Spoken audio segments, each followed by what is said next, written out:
Sa ibang balita, fuel allocation ng mga service vehicle ng LGU sa Bangaldan, Pangasinan binawasan dahil sa nararanasang krisis. Ang detalye sa report.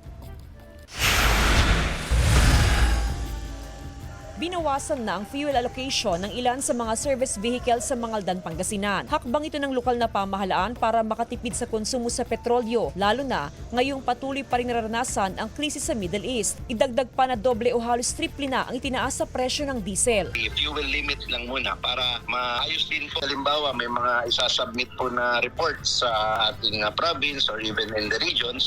Sabay-sabay na rin po ito within the day. So it's like once a week or twice a week para po maibsan yung natin sa fuel consumption. Mahigpit na minomonitor ng LGU ang bawat biyahe ng mga service vehicle ng bayan. Kung walang travel order ay hindi pinapayagang makabiyahe ang sasakyan.